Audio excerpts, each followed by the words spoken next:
This episode is brought to you by Set for Life Insurance. Protect yourself against life setbacks with Set for Life Insurance. Set for Life Insurance gets you disability and life insurance at a reduced cost with their exclusive discounts. Now that's why I use them. Visit www.setforlifeinsurance.com and tell them Dr. Darko sent you. Welcome to Docs Outside the Box podcast. This is your official show, looking inside the minds of cutting-edge and innovative doctors. Think you'll find these stories in any medical textbook? Sorry. You're getting real life insight from men and women pushing the envelope beyond medicine. Ordinary doctors doing extraordinary things. Let's start now with your host, Dr. Nee Darko.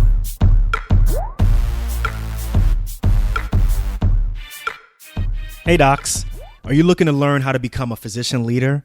Then Physician CEO is for you.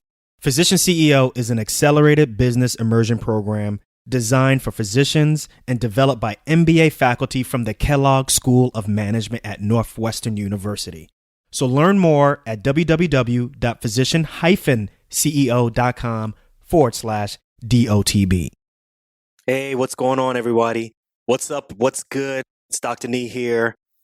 Look, before we get into our next episode, I want to talk to you all about something. Let's rapid taste. So I've been saying it for the past 2 years now, maybe even longer than that I've been wanting to get back in shape. 40 now. I just have not been taking care of myself the way in which I really feel like I should. But I have been basically using every excuse in the book to prevent or to start from doing it, right? And from clinical work, doing locum tenens, traveling, or working with other businesses, the podcast, Equal Access Health, and some other businesses, or family time, some leisure things like watching How to Get Away with Murder, which is off the chain. Y'all need to be watching this show. This show is great, as well as The Walking Dead, which, let's just move on. Every excuse I've been using really to not work out, and I'm sick and tired of this. I want to be able to chase my son down when he gets to a certain age, right? And I'm just basically right now saying that I'm going to use the internet. I'm going to use social media to make myself more accountable to you all. So as I'm recording this right now, I am on week 4, day 1 of T25 with Sean T. And I can't front, it is kicking my ass. Sometimes I'm doing it when I'm post-call. Sometimes I'm doing it while I'm on call. But I'm putting the results of this on Instagram so that I literally can be called out. And if you don't hear from me a couple of days or after a couple of days, people literally have been sending me messages like, Dr. Nee, we haven't been hearing from you. And I love it. And if you want to follow me, if you want to follow my progress and see how I'm doing it, or maybe find a way to kind of get some inspiration for yourself or some motivation for yourself, I suggest, come on, just follow me. My tag on Instagram is Dr. Nee Darko. That's DRNIIDARKO. And, follow me, leave me some motivation. And if it gets you motivated also, that's even better. So the other thing also that I'm doing, I'm reading 2 books. First book is Profit First, which is a book mainly for businesses, but it's a book to basically figure out how to make sure that you are profiting first from your business as opposed to just paying the bills first and some other things, and then leaving whatever is left as profit for yourself. And so far, it's a really good read, as well as another book called Show Your Work. And this is basically a book that tells you how to create internet credence, how to develop credibility, so to speak, by basically just documenting your entire path from, starting out nowhere and whatever you're doing to getting to the point where you want to be considered a thought leader or even just considered an expert in that realm. So expect a comprehensive review of these 2 books coming soon. Now, on this episode, I'm going to continue the process of featuring physician podcasters who I think you all should be listening to. And you're going to be hearing from Dr. Pierre, who is very well accomplished, just an all-around good dude. And he hosts a podcast that is called the Lunch and Learn with Dr. Berry podcast. And it's about explaining the really complex medical issues that patients normally get, not sure exactly what to take from it. He is taking those complex issues and making them more simplified so that he can allow his patients to take back more control of their health. Now, Dr. Berry is a board-certified internal medicine physician, and he serves as the internal medicine residency program director, as well as the director for medical education at Wellington Regional Medical Center. He is also the founder of Dr. Pierre's blog.com and is a best-selling author as well as national speaker. So look, we chopped it up on this episode. This is going to be a really good one. I think it's really easy to tell how dynamic he is. And I found it really easy to kind of jive with him. And I hope it comes out really easy. I hope you can really catch on to that on this podcast. So one thing that I think was really cool, and I think you will really be interested in, is despite all of the accomplishments that he has, he still, until very recently, was suffering from imposter syndrome. He's going to talk about that as well as talk about how he was able to get past that. He's going to share the highs, the lows of starting a podcast or just even starting something creative when you are a perfectionist. He's going to delve into blogging, live streaming, and then how that got him into podcasts. And then we're also going to hear about what's next for him. So like I said, when I'm featuring these physician podcasters, let it be known, please, I hope you all check out, go to drneedarko.com, go to the website and check out the podcast section. If you go in there, you will see that there is a physician podcast directory where you can see a whole bunch of different physicians who are hosting podcasts on different subjects. Go out there, show them some love. And without further ado, I present the dynamic Dr. Barry Pierre. Dr. Barry Pierre from the Lunch and Learn with Dr. Barry podcast. What's good? What's up? Thanks for joining us. Thanks for coming on Docs Outside the Box. Dr. Nee, first of all, thank you for having me. Talking a little bit beforehand, I have been an avid listener to Docs Outside the Box right from the beginning. I wholeheartedly use Docs Outside the Box as my stepping stone. I think it's been the reason why I'm where I'm at today. So first of all, thank you for having me. Oh, man. I really appreciate that. That really means a lot to me. And how much do I owe you for that? Oh. check. The invoice is in the mail. No, but for real, thank you very much for saying that. That really means a lot to me because I'm not lying. When I started this podcast, I literally was trying to learn all the successful tips that people were doing. And I just said, well, why don't I share that with everybody else? And everybody else was literally me, my wife, and like my mother who was just listening, and to be able to reach people really means a lot to me. And that's why we're here. We want to learn more about how you've been able to reach people because you host your own podcast, man. Your podcast is called Lunch and Learn with Dr. Barry. And you take it from a different standpoint. You are basically trying to dumb down the really confusing topics of, medical terminology for patients to learn and stuff. And I think that's definitely admirable. And I think it's really difficult nowadays with so many different things out there like WhatsApp and Facebook. So that's why you're here. But let me give you an opportunity to introduce yourself and let me stop taking your shine, man. Sure. No. I appreciate it. Again, I'm Dr. Barry Pierre, board certified internist. I've been doing this podcast thing for a little over a year now, which is surprising when I think about it. And I think you're right. It was definitely something that I did to almost be a champion for patients, but really almost selfishly a champion for physicians around. I felt this void. I was doing outpatient medicine and I felt this void of a knowledge gap.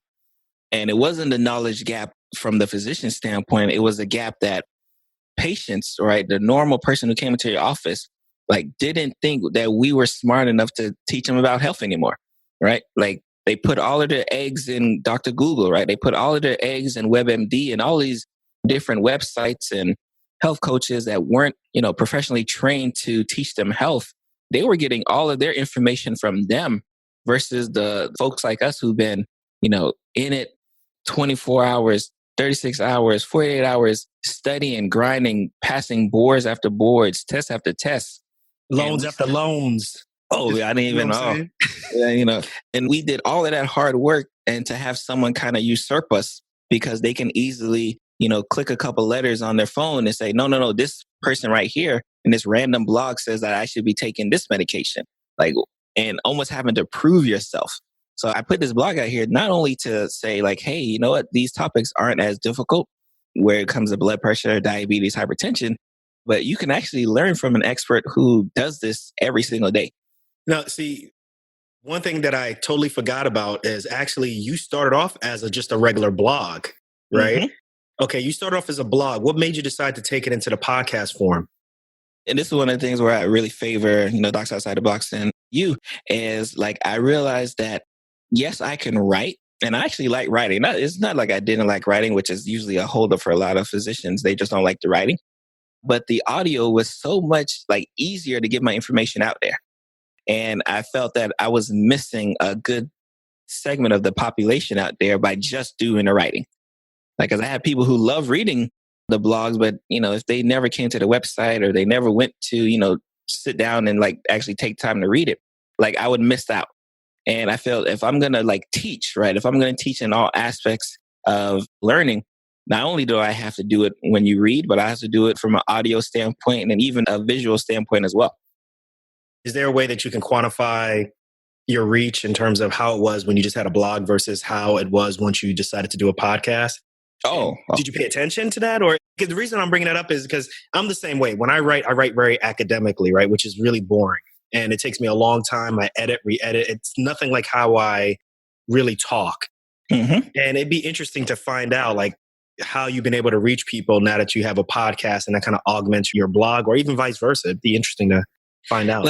And it's very funny. When I used to just write the blogs, I tended to get a much more older crowd because they were already used to reading further information. But because I was just writing, the younger crowd, I laugh. Like, I'm more talking like the 18 to like 35-year-olds who, they're not necessarily reading to learn more or less, right? They're kind of reading to get the information, get that, word of the day, and then they're trying to go somewhere.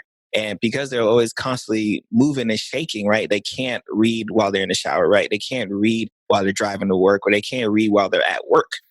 So I was missing such a huge population that once I added the audio aspect of the podcast, all of a sudden people who I didn't even realize read my blogs would tell me like, oh, hey, I love the podcast, right? And I also read the blogs as well because it was almost, they were more vocal about the fact that, like, oh, hey, I see what you're doing.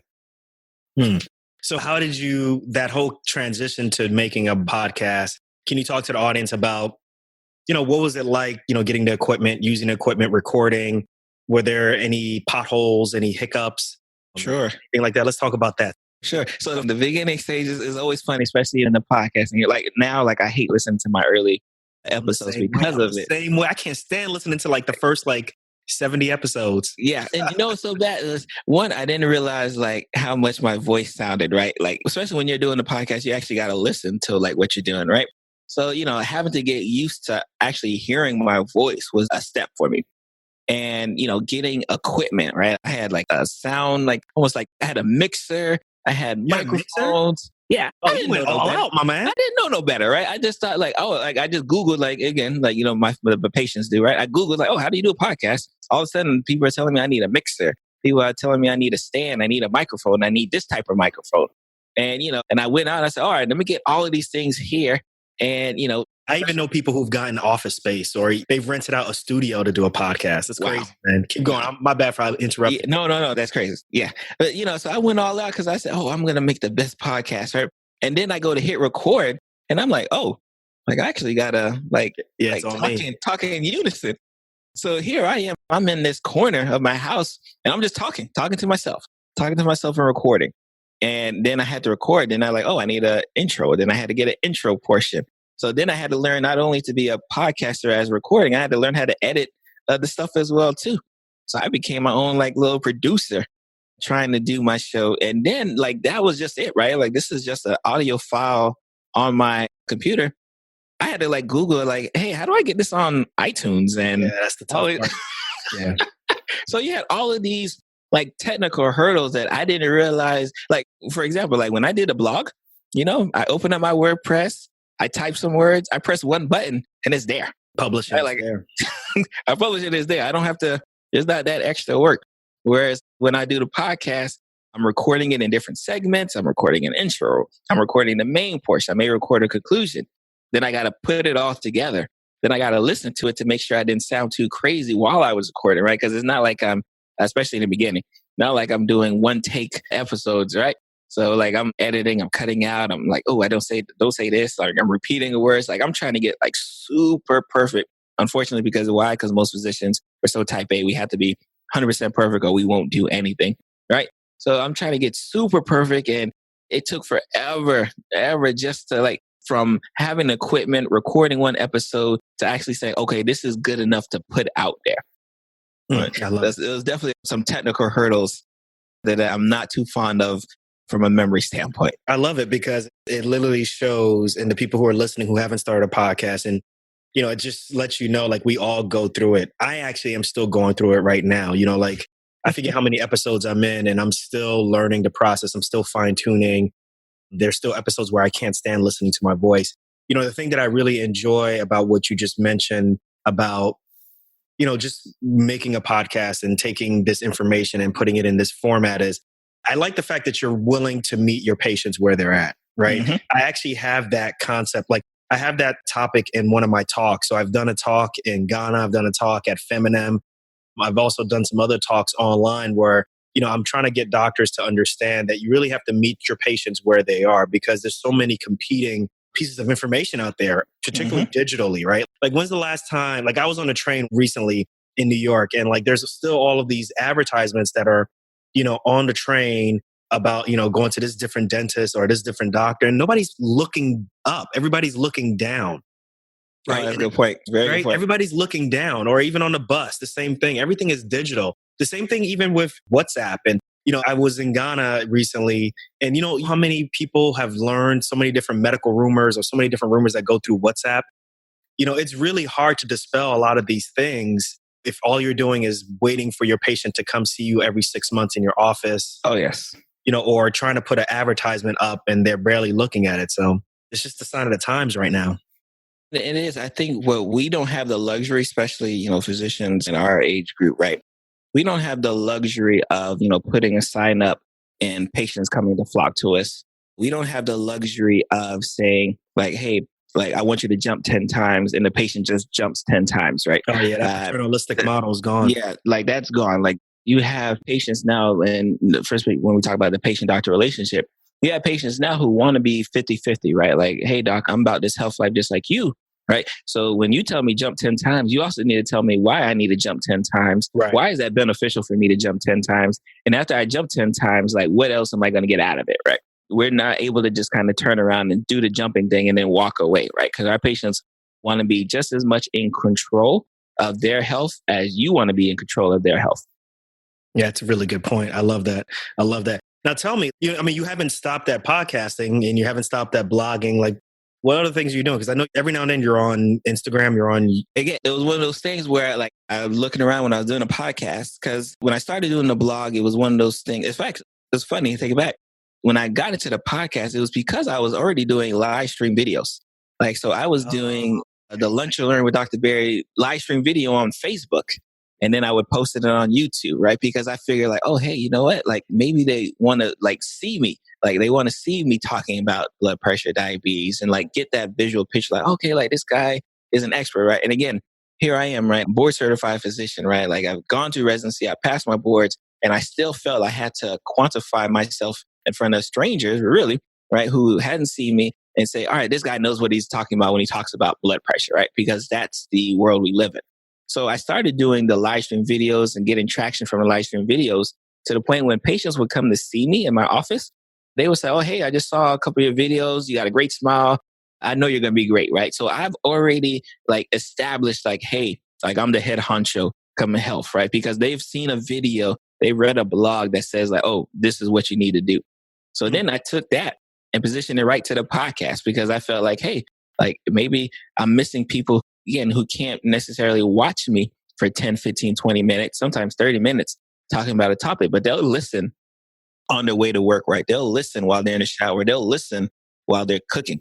So I said, you know what? Like, if I'm going to be about this health stuff, right? Like, I'm going to be about the health when I'm writing. I'm going to be about it when I'm doing my podcasting. I'm going to be about the health when I'm doing the videos, right? Because I want no excuses, right?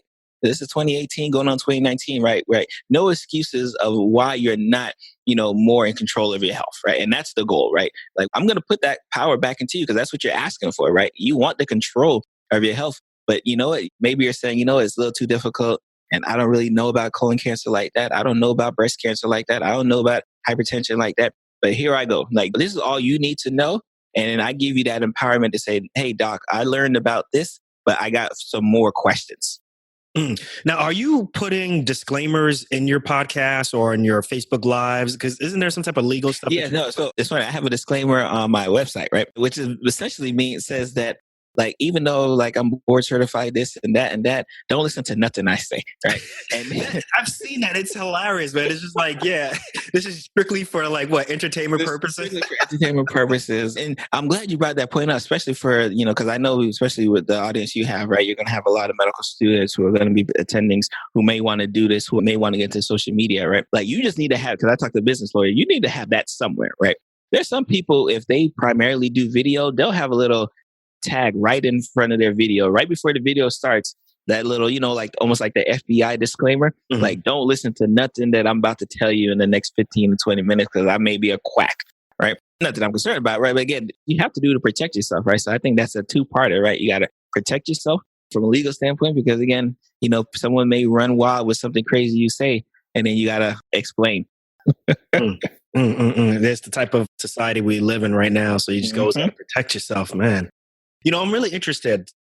Before we started recording, you were telling me about all the different opportunities that you've gotten now because I guess your brand is more out there. Yes. Obviously, you have your own podcast, your blog, your Facebooking, all that stuff. Talk to us about that. Like, what kind of opportunities you've been getting now? So I think especially, and I don't want to say I hate the two, because I actually love doing it, right? I love to toot the horn of Docs Outside the Box, right? Because it came at a time when I was doing outpatient medicine, but I wasn't happy.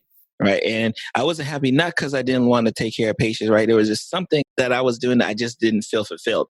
And I was listening to your podcast episode. I want to say episode 3, don't kill me. I was listening to episode 3, Dr. Dre, and he was like, what is your worth? Right. Like at the end of the day, can you say like, I'm doing everything that I'm worth it? Right. And I remember looking around my office. I was an outpatient. I was like, you know what? I should be doing more. Right. Like I should be doing more. I'm worth more. Like, what am I just doing? Right. And that's when I really, I wrote a blog about it, right? Again, because that's what I knew, right? Like this was before the videos. This was before the podcasting. This is like 2016, 2017-ish, right? This is before all of that, right? This is before all of it kind of came to fruition. And I said, I'm going to do more. And, I took it serious. Like, I even hate thinking about my old website, right? I had a little rinky-dink blog. Hold on a second, Dr. Barry. Hold on. Like, you are at this point, you've gone through college, you've gone through medical school, which is extremely hard to get into and extremely hard to get out of. You passed your board, you're board certified, you're practicing. What else is there to really accomplish? I mean, there was like some pit in my stomach that I didn't feel I was doing enough. Right? The reason I'm asking is because this is similar to how I felt. Sure. Like, yes, I would take care of the patient in front of me, but I have a public health degree as well, too. So I knew that the one patient I was taking care of in front of me, there's 20 more like that, right? There's 20 more dealing with their blood pressure issues, 20 more dealing with their diabetes, 20 more who didn't understand their cancer, right? And 20 more who just felt discouraged with the healthcare system in general, right? And I said, like, I can't just talk to this one person in front of me and think I'm doing something, right? Like, I'm not doing a big enough dent in the society that I wanted to do.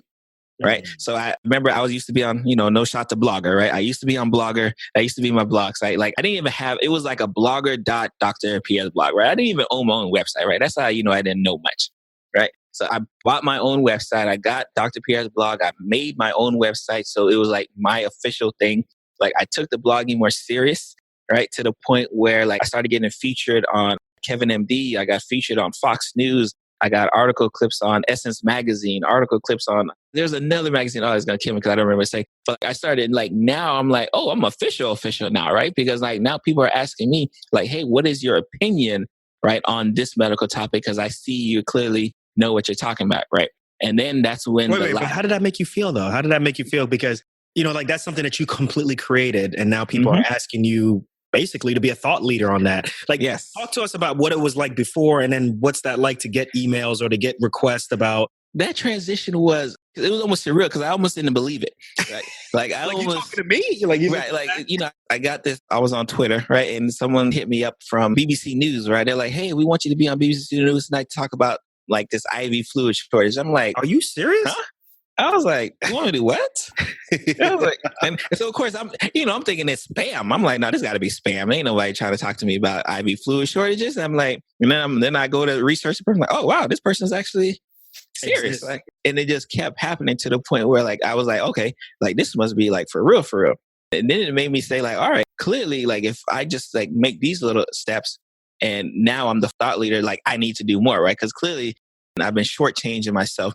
So now I started thinking even bigger, right? Like what else can I do, right? And that's when the videos came and that's when the podcast came. Because now like that mental block that I had in front of me that said like I can only be this physician who takes care of this patient who happens to be sitting in front of me has been removed, right? And now like I can talk to the whole world all at once by pressing, record or pressing record on my phone, pressing record on my computer and listen. So now like that mental block has been removed and now I'm like, oh, I can do whatever I want. Now I feel like I'm a monster now, right? Because like there's almost nothing I can't feel I can't do if given opportunity.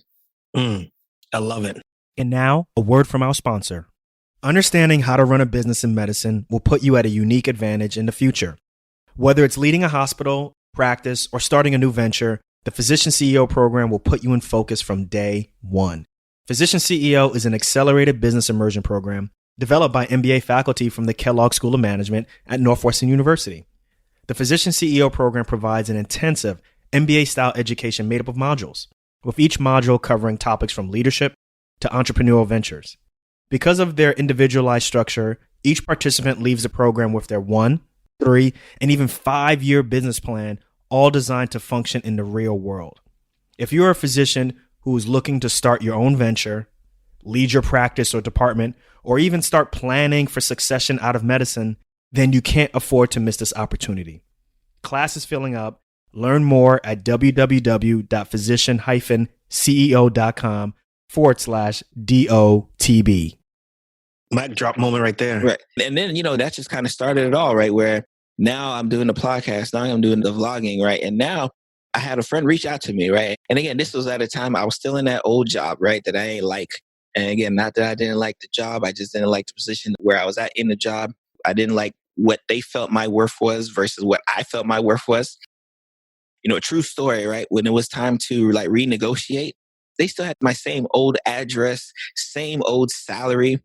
And I was like, I get paid this, right? And they're like, yeah, like, oh, but we figure you'll make more. And like, nah. Like, first of all, this address is old, right? So you don't even have my updated address and you bringing me this same old salary? Nah. So that's when I had to make that exit plan. I got to get out of here. And then I get this phone call from my friend who said, hey, I've been listening to what you've been doing. I've been seeing what you've been doing. I think you'll be great for this opportunity here. And, lo and behold, I was always interested in medical education, of course, right? Because that's been my thing. And I got the position as a program director, right? So now I'm a program director for internal medicine residency program, right? And this is, again, a little bit under 4 years out of residency, right? Which is crazy when you think about it, and I truly, truly believe that had I not listened to that podcast episode, had I not checked myself and said, this is my worth, right? That I probably wouldn't be here today. I love it.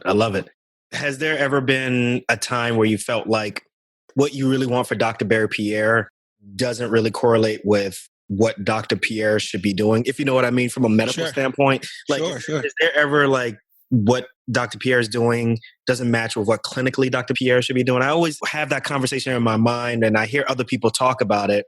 I think that's the best way I could describe it. Like, do you ever fight amongst yourself like that? Yeah, you get into that position, right, where you're doing what you're doing what you love, right? But you still feel that like the area of emptiness, right? Because like, could I be doing more? Am I doing enough? Right. And, am I satisfied? Right. And again, this is fresh out of residency. I was attending, I was doing well, but am I doing enough? And I think that's where I fell in love with your podcast, right? Because like I started seeing other physicians who also felt that same way I was feeling. Like, oh, it's not like they didn't love their job. They just didn't feel complete. Yeah, it's community. Right? Yeah. And regardless, and I tell my pre-med folks all the time, right? Regardless of how much a person pays you, if you don't feel complete doing what you're doing, you're not going to be happy doing it. Right. So yes, I was the internist. Yes, I was a community physician. But even then, I still felt I wasn't doing enough. It only took a sliver, right? It only took 1% of me, 2% of me, 5% of me to feel I wasn't doing enough to say I need to do something different. Right. And not to say I need to do something outside of medicine, but I just need to do something different because where I'm at right now is not a position I need to be. Now, Dr. Barry, let's pivot a little bit. Let's learn more about you, like who you are. Let's take it all the way back to the 8th grade, man. Like, let's learn about Barry Pierre before he was Dr. Barry. Where'd you grow up? Yes. What were your interests? All of that, man. So I'm from Lake Worth, Florida, which is South Florida, Palm Beach County.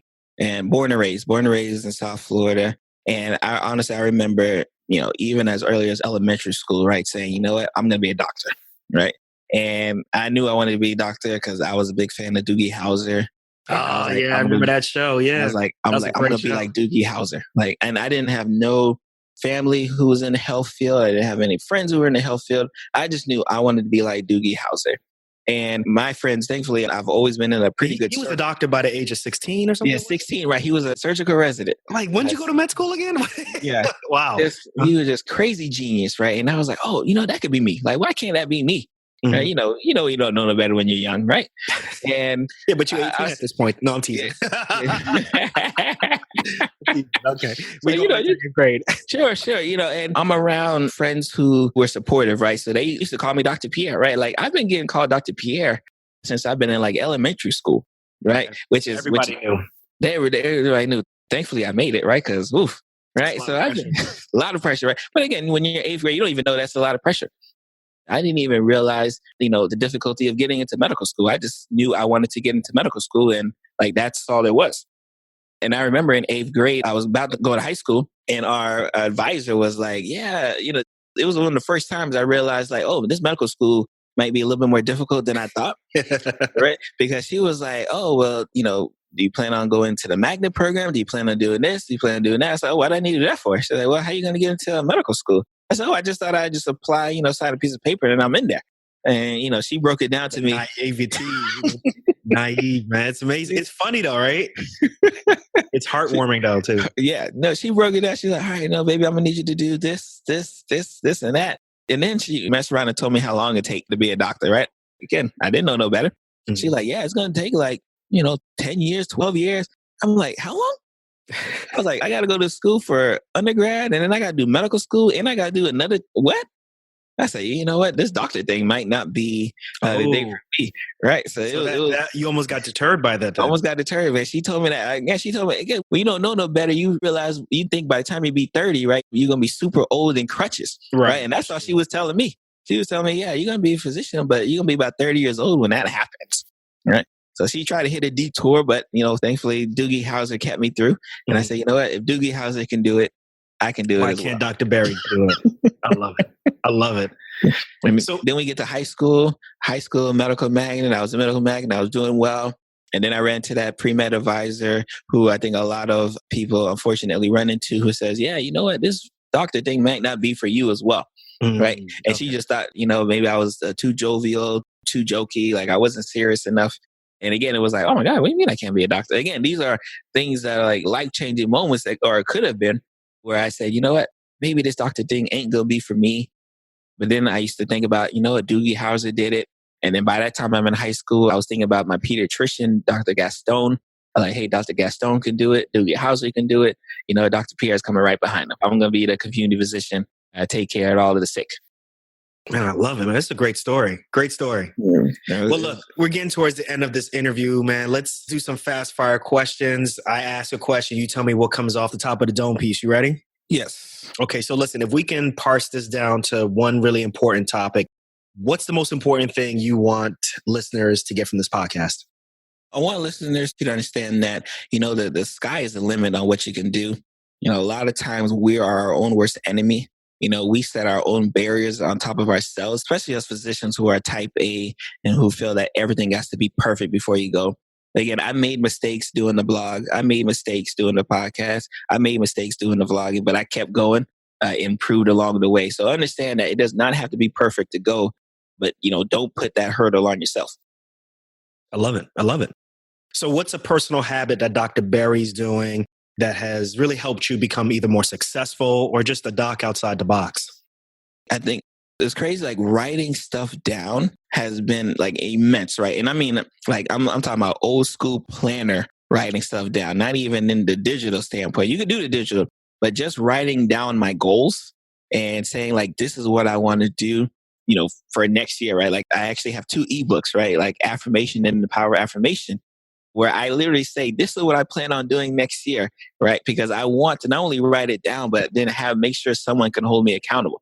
So I definitely think putting it down to paper, because for us, we talk a lot, right? We talk a lot about stuff we want to do. And a lot of times we never do it, right? Because there's no one else to hold us accountable but ourselves.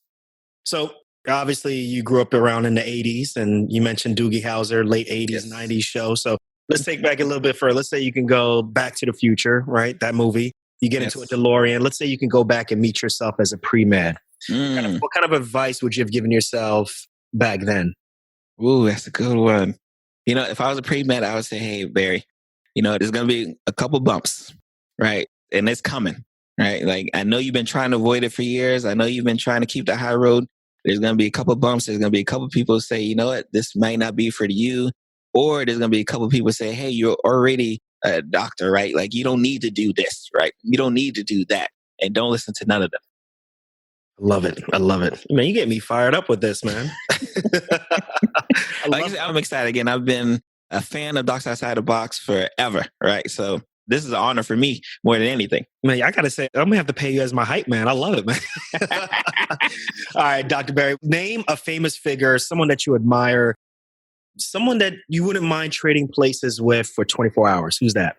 Ooh, I think Kobe Bryant. What? Right? I think Let's move on. Let's move on. Let's move on.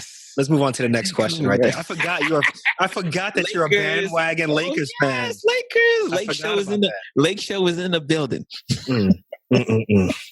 For those who don't know, I'm really not a big Kobe Bryant fan. I respect what he does, but I respect his game, but I'm just not a big fan of Kobe Bryant. And it's funny. We were born the same year, around the same time and stuff. It's really interesting to see someone, you know, the life, you know, of someone born around the same time or the same, you know, year as you, just do all these different things. So it's pretty interesting. I mean, I've been obviously following him since even before he got into the NBA. So a little disappointed in that answer, but it's all good. Let's move on.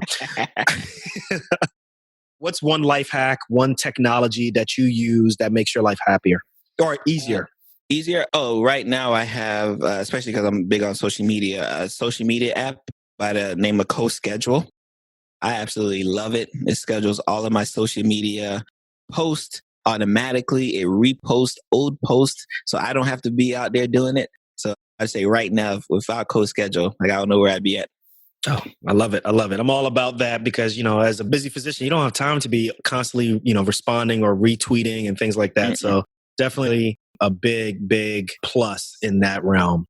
So Dr. Barry, you've listened to this show before. As of all my guests who are on the show, I want you to complete this sentence. I'm Dr. Barry Pierre. I'm not just a doc. I'm a medical mogul. I love it. Yeah. I love it. Yes. I love it, man. I love it. Hey, Dr. Barry Pierre, man, thank you so much for coming on the show, talking about your podcast, talking about what it's done for you and what other doctors can really, you know, benefit from starting their own podcast, man. This was really great. And, you know, I really enjoy, you know, learning from you because I actually listen to your podcast also. And I think that your podcast is a little bit more difficult because at least for my podcast or at least with other podcasts that are directed towards doctors, like you can be as niche as possible, right? Like you don't have that leeway, right? Like you have to be able to kind of cover everything and everything. So I think it's really difficult, but I think you're doing a great job. So I just wanted to acknowledge you for what you're doing for the community of physicians as well as for what your patients are learning from this also, man.